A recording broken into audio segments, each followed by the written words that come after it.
और दीजिए ना, मैंने आता है जी। हाँ ठीक है, रखिए। जैसे ही ये चैप्टर खत्म हो जाएगा वैसे ही जो है आपका प्री क्लास ऑनलाइन भी खत्म हो जाएगा। और इसके बाद बायोलॉजी में तो हमको लगता है 2 चैप्टर खत्म हो ही गया है, तीसरा चैप्टर आपको चलने लगा है। तो अब इतना दिन आपको पढ़ाया गया है कि अब हमको लगता है कि जिसको एडमिशन लेना होगा वो ले लिया होगा, और जिसको नहीं लेना होगा वो कभी नहीं लेगा। तो इसी वजह से अब बंद करना ही एकमात्र उपाय है, दूसरा कोई उपाय नहीं है। तो पहले पढ़ लेते हैं, और पढ़ने के बाद जो है फिर हम लोग टेस्ट अंतिम में 15 मिनट 20 मिनट का होगा।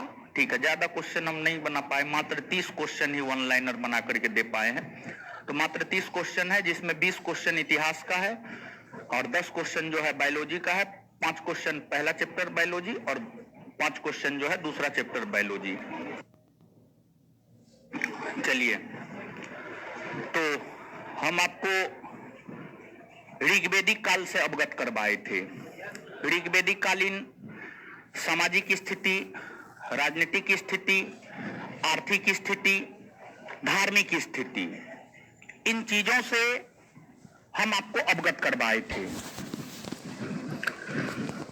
कुल मिलाकर के देखे तो वैदिक सभ्यता को हमने 2 भाग में बांटा था, ऋग्वेदिक काल और उत्तर वैदिक काल। ऋग्वेदिक कालीन सामाजिक, राजनीतिक, आर्थिक, धार्मिक स्थिति के विषय में हम लोग पढ़ चुके हैं। अब हम लोग उत्तर वैदिक काल को जानेंगे और उत्तर वैदिक कालीन सामाजिक, राजनीतिक, आर्थिक, धार्मिक स्थिति को हम लोग समझेंगे। तो उत्तर वैदिक काल, ऋग्वेदिक काल आपका समाप्त हो चुका है। तो आगे जो आज के सेशन में हम लोगों को जानना है वह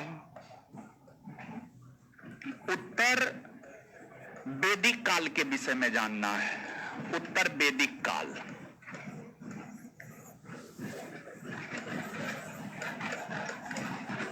तो उत्तर वैदिक काल के विषय में हम लोग जानना प्रारंभ करते हैं, लेकिन उससे पहले 2 4 5 क्वेश्चन पूछते हैं आपसे। जिससे पूछते हैं वही जवाब दीजिएगा।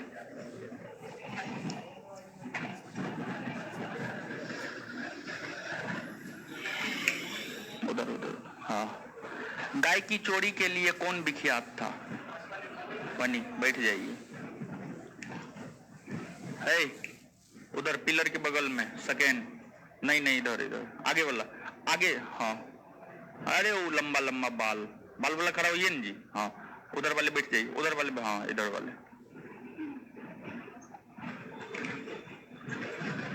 ऋग्वेद में जन शब्द की चर्चा कितनी बार है? क्या? 27। चलिए बहुत बढ़िया, एक बार इनके लिए जोर से ताली बजा दीजिए तो सब लोग सही जवाब दिए हैं। 27 बार। कितना बार हुआ है? 275 बार। बैठ जाइए।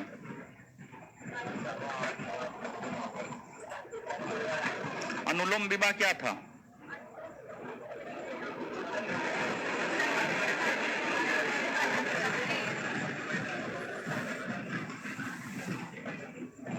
खड़ा होइए तो इधर।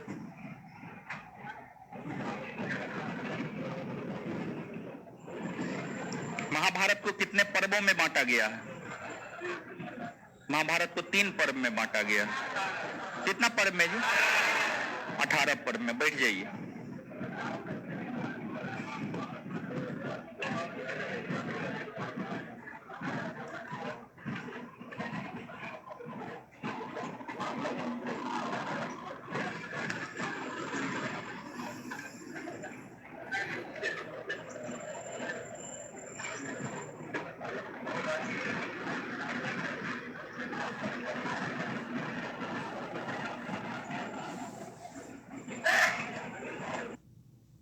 नीचे वाला भाग दक्षिण दिशा, दाहिना भाग पूरब दिशा और बायां भाग पश्चिम दिशा। तो ये जो एरिया है, ये एरिया भारत का उत्तरी पश्चिमी भाग है। ये एरिया भारत का उत्तरी पश्चिमी भाग है। तो आर्य सबसे पहले भारत के उत्तरी पश्चिमी भाग में आकर के बसे थे और धीरे धीरे आर्य जो है भारतवर्ष में फैलना प्रारंभ कर दिया और धीरे धीरे आर्यों का आगमन उत्तर प्रदेश और बिहार के क्षेत्र में हुआ, उत्तर प्रदेश और बिहार के क्षेत्र में हुआ। समझ गए? तो ये चीज है, लेकिन परीक्षा के दृष्टिकोण से बस यही बात आपको याद रखना है कि जो है ऋग्वेद की रचना किस क्षेत्र में और यजुर्वेद, सामवेद, अथर्ववेद की रचना किस क्षेत्र में। इसमें तो कोई दिक्कत आपको नहीं होना चाहिए। ये बात समझ में आया? याद हुआ? चलिए अब देखिएगा, आपको उत्तर वैदिक काल से ही, जहां ऋग्वेदिक काल में हम आपको एक स्टेटमेंट बताए होंगे कि ऋग्वेद में एक व्यक्ति आह्वान करता है कि मैं कवि हूं, मेरे पिता वेद हैं और मेरी माता गृहिणी है, मेरी माता गृहिणी है, मेरी माता गृहिणी है। मतलब एक ही परिवार में कवि भी है, वेद भी है और गृहिणी भी है। ये जो स्टेटमेंट है, ये स्टेटमेंट यह इंगित करता है कि ऋग्वेदिक काल में ब्राह्मण, क्षत्रिय, वैश्य, शूद्र सभी जाति के लोग एक परिवार में रह सकते थे। मतलब ऋग्वेदिक काल में जो छुआछूत की भावना है, छुआछूत की भावना है, उसका प्रसार ऋग्वेद में देखने को नहीं मिलता है, उसका कोई प्रमाण ऋग्वेद में देखने को नहीं मिलता है, ऋग्वेद में देखने को नहीं मिलता है। लेकिन ध्यान दीजिएगा, यहां पर ऋग्वेद के ऊपर ही लिखा गया एक ब्राह्मण ग्रंथ है। उस ब्राह्मण ग्रंथ का नाम है ऐतरेय ब्राह्मण ग्रंथ। ऐतरेय, समझ गए? ऐतरेय ब्राह्मण ग्रंथ, गौर कीजिएगा। ऋग्वेद के ऊपर ही लिखा गया एक ब्राह्मण ग्रंथ है।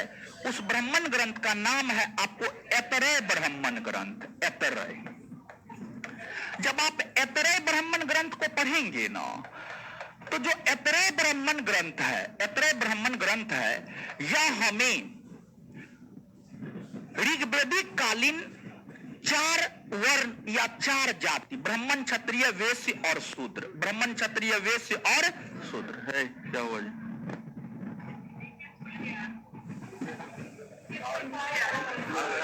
क्या खुला है?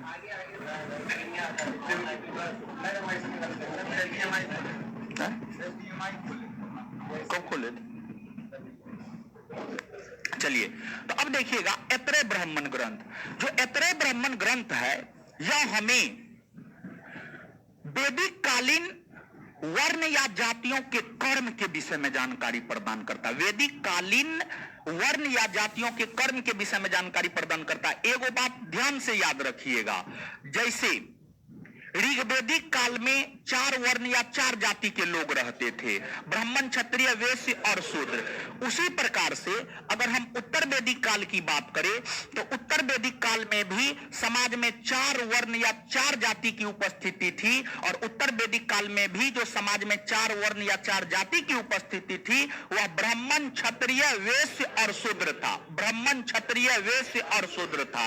यानी क्या हम सम्मिलित रूप से यह बात कह सकते हैं कि वैदिक काल में 4 वर्ण या 4 जाति के लोग रहा करते होंगे, ब्राह्मण, क्षत्रिय, वैश्य और शूद्र। यहां पर हम आपको एक बात याद दिलाते हुए चल रहे हैं कि अगर हम हड़प्पा काल को याद करें, तो हड़प्पा काल